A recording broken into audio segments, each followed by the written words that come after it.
नमस्कार दोस्तों। आज अपन राजस्थान की प्रमुख सभ्यता कालीबंगा सभ्यता के बारे में जानते हैं।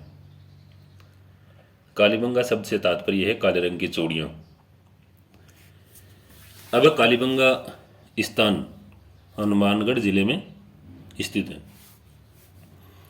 हनुमानगढ़ के दक्षिण पश्चिम भाग में कालीबंगा सभ्यता जो स्थल खोजा गया है वो दक्षिण पश्चिम दिशा में। दोस्तों, एक क्वेश्चन पूछा गया है कि कालीबंगा स्थल हनुमानगढ़ की किस दिशा में स्थित है। इसका आंसर होगा दक्षिण पश्चिम दिशा में।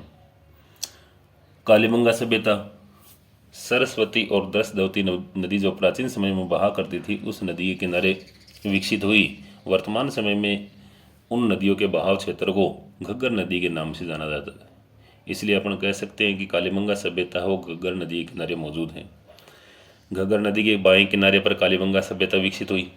सर्वप्रथम इस सभ्यता की जानकारी एलपी टेसीटोरी द्वारा दी गई। इटली के रहने वाले थे, राजस्थान में आए। इन्होंने सर्वप्रथम कालीबंगा सभ्यता की जानकारी दी। तो दोस्तों, कालीबंगा सभ्यता का स्थान हनुमानगढ़ किस नदी के किनारे? घग्गर नदी के किनारे बाएं किनारे पर सर्वप्रथम जानकारी दी गई एलपी टेसीटोरी द्वारा। कालीबंगा सभ्यता की खोज कब एवं किसके द्वारा की गई? तो कालीबंगा सभ्यता की खोज सन 1952 में अमलानंद घोष द्वारा की गई थी। कालीबंगा सभ्यता की खोज सर्वप्रथम किसके द्वारा की गई? अमलानंद घोष 1952 ईस्वी में। कालीबंगा सभ्यता का उत्खनन किसके द्वारा किया गया था? बीबी लाल, बीके थापर एवं एमडी खर्रे द्वारा 1961 ईस्वी से लेकर 1969 ईस्वी के मध्य कालीबंगा सभ्यता का उत्खनन किया गया।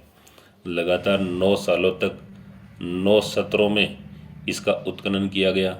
बीबी लाल, बीके थापर एवं एमडी खर्रे द्वारा। इसमें उत्खनन के स्तर हैं दोस्तों कालीबंगा सभ्यता में 5। प्रथम एवं द्वितीय स्तर सिंधु सभ्यता से प्राचीन, जिन्हें प्राक हड़प्पा भी कहा जाता है, एवं तीसरा, चौथा एवं पांचवा स्तर सिंधु सभ्यता के समकालीन है, जिसे हड़प्पा कालीन स्तर भी कहा जाता है। तो दोस्तों, कालीबंगा सभ्यता का उत्खनन 5 स्तरों में किया गया। 2 स्तर प्राक हड़प्पा से संबंधित हैं और 3 स्तर हड़प्पा कालीन से संबंधित हैं। कालीबंगा सभ्यता में धातु मुख्य रूप से कांस्य धातु का प्रयोग किया गया था, इसलिए कालीबंगा सभ्यता को अपन कांस्य युगीन सभ्यता के नाम से भी जानते हैं।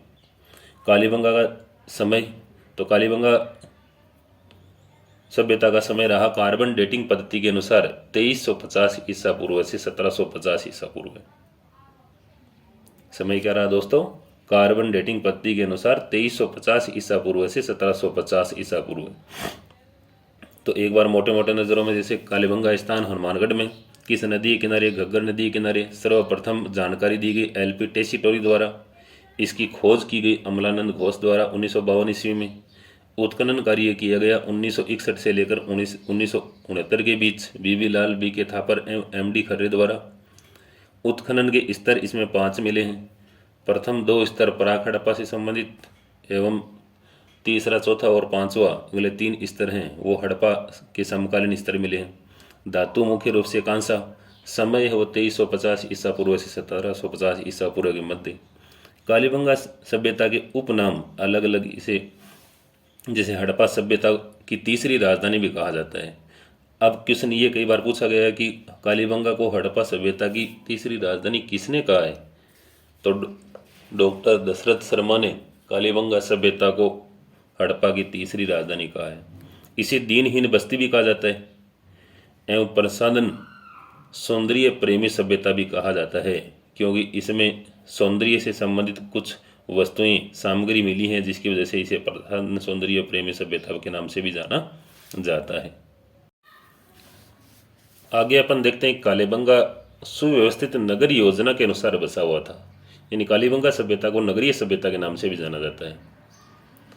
5 से 5.5 मीटर तक चौड़ी एवं समकोण पर काटती हुई सड़कें यहाँ पर मौजूद थी। सड़कों के किनारे नालियाँ बनी हुई थी। सड़कें थी वो सारी की सारी समकोण पर काट रही थी, ग्रिड पैटर्न पर आधारित थी, ऑक्सफोर्ड पैटर्न पर आधारित थी। कई बार ये क्वेश्चन पूछा गया कि कालीबंगा सभ्यता में सड़कें किस पद्धति पर आधारित थी? तो ग्रिड या ऑक्सफोर्ड पद्धति पर आधारित थी। कालीबंगा से पानी की निकास के लिए लकड़ी व ईंटों की नालियां बनी हुई मिली हैं। यानी कालीबंगा में नालियां थी वो लकड़ी एवं ईंटों की बनाई जाती थी। मकान कच्ची ईंटों से निर्मित थे। मकानों के दरवाजे पीछे की ओर खुलते थे, यानी मकानों के दरवाजे मुख्य सड़क पर नहीं खुलकर पीछे जो गलियां थी छोटी छोटी, उन गलियों में मकानों के दरवाजे खुला करते थे और उन गलियों से फिर मुख्य सड़क पर आया जाता था। सूर्य तापी ईंटों का प्रयोग किया जाता था, यानी सूर्य के तापमान से जो ईंटें पकती थी उनका प्रयोग किया जाता था। ईंटों का आकार 30:15:7 था। कमरों के फर्श को चिकनी मिट्टी से लीपा जाता था। एक मकान के फर्श से अलंकृत ईंटें भी प्राप्त हुई हैं। कालीबंगा में कमरों का जो फर्श होता था उसे चिकनी मिट्टी से लेप किया जाता था एवं एक मकान से वहाँ से अलंकृत ईंटें भी प्राप्त हुई। ये क्वेश्चन बार बार पूछा गया दोस्तों कि अलंकृत ईंटें किस स्थान से प्राप्त हुई हैं? कालीबंगा से प्राप्त हुई हैं।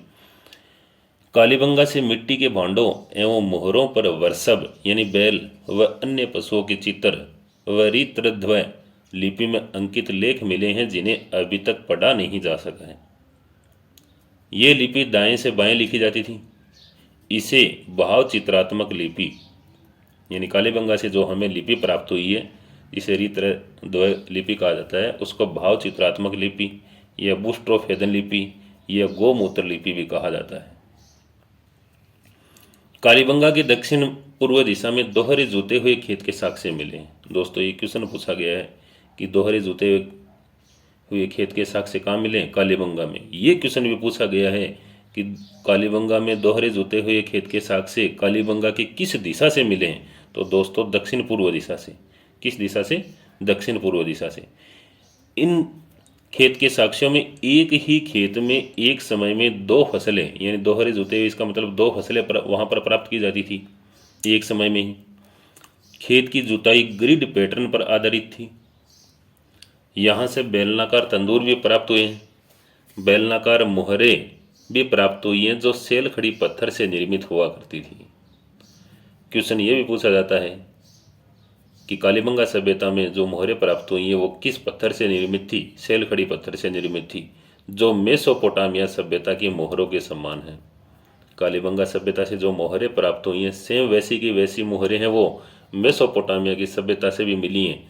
दोनों मोहरें, कालीबंगा और मेसोपोटामिया की मोहरें, दोनों मोहरें एक समान हैं। यहाँ से कुमारी देवी की मूर्ति मिली है जो मात्र शतात्मक सभ्यता की प्रतीक है। इस कुमारी देवी मूर्ति के आधार पर अपन कह सकते हैं कि कालीबंगा सभ्यता थी वो मात्र शतात्मक थी। यहाँ से स्वास्तिक चिन्ह के प्रमाण भी मिले दोस्तों। कालीबंगा से स्वास्तिक चिन्ह के प्रमाण मिले हैं। कालीबंगा से 6 छिद्रों से युक्त बालक की एक खोपड़ी मिली जो भारत में शल्य चिकित्सा का प्रथम उदाहरण माना जाता है। तो कालीबंगा से 6 छिद्रों से युक्त बालक की खोपड़ी मिली और इसे ही भारत में पहला शल्य चिकित्सा का प्रमाण भी माना जाता है। कालीबंगा के लोगों द्वारा प्रमुख फसलें जो उगाई जाती थी वो है गेहूं, जौ, बाजरा, कपास एवं चावल। एवं इनके द्वारा जो पशु पाले जाते थे ऊंट, कुत्ता, बैल, गाय इत्यादि पशु पाले जाते हैं। श्रृंगार सामग्री जो कालीबंगा से हमें प्राप्त हुई हैं, कंगा, दर्पण, पाउडर, लिपस्टिक, कांच के मनके और तांबे की चूड़ियाँ इत्यादि हमें कालीबंगा से प्राप्त हुई हैं। तो इसी आधार पर इसको सौंदर्य प्रेमी पर सभ्यता कहा जाता है। यहाँ से हमें अग्नि वेदिकाएं या हवन कुंड भी मिले हैं। कितनी अग्नि वेदिकाएं? एक चबूतरे के ऊपर से 7 अग्नि वेदिकाएं एक साथ में मिली हैं दोस्तों। कालीबंगा सभ्यता से हमें ऊंट की हड्डियों के साक्ष्य भी मिले हैं। इसका मतलब इस आधार पर अपन कह सकते हैं कि कालीबंगा के लोग थे वो ऊंट को भी पालने का काम करते थे। यहाँ भूकंप आने के प्राचीनतम साक्ष्य मिले हैं। इस आधार पर ही अपन कह सकते हैं कि कालीबंगा सभ्यता का जो अंत है वो भूकंप आने के कारण ही हुआ है।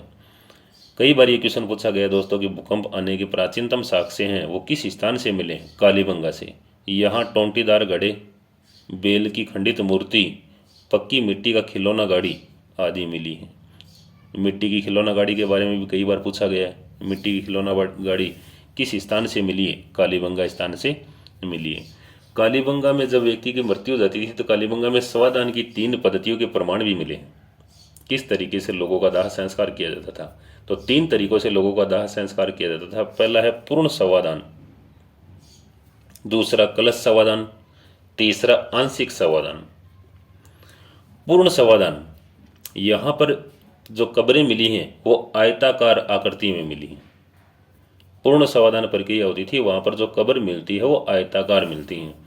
इसमें मृत्यु के बाद व्यक्ति को एक कब्र के रूप में दफना दिया जाता था, जिसे पूर्ण शवदान कहा जाता था। इस पूर्ण शवदान में युगल शवदान के प्रमाण भी मिले हैं, क्योंकि यहाँ पर 2 व्यक्तियों की एक साथ में एक ही कब्र में लाशें मिली हैं। दूसरा है कलश शवदान। कलश शवदान से तात्पर्य है मानव के शव को जलाकर उसकी अस्थियों को एक कलश में संजोकर जमीन में गाड़ दिया जाता था। तीसरा है आंशिक शवदान। इसका तात्पर्य है कि किसी शव को जंगल में जंगली जानवरों के लिए खाने के लिए खुला छोड़ दिया जाता था एवं बाद में जो भी बच जाता था उस बचे हुए शव को दफना दिया जाता था। इस तरीके से कालीबंगा के लोग 3 तरीके से अंतिम संस्कार किया करते थे, पूर्ण शवदान, कलश शवदान और आंशिक शवदान। दोस्तों, कालीबंगा की खोज के बाद में कालीबंगा से जो भी वस्तुएं प्राप्त हुई हैं उन वस्तुओं को संभालने के लिए राजस्थान सरकार द्वारा कालीबंगा संग्रहालय की स्थापना की गई थी 1986 ईस्वी में। कई जगह दोस्तों 1985 आता है, लेकिन कालीबंगा की जो साइट है गवर्नमेंट साइट उसमें सन 1986 दे रखी है। तो कालीबंगा संग्रहालय की स्थापना कब हुई? 1986 ईस्वी में।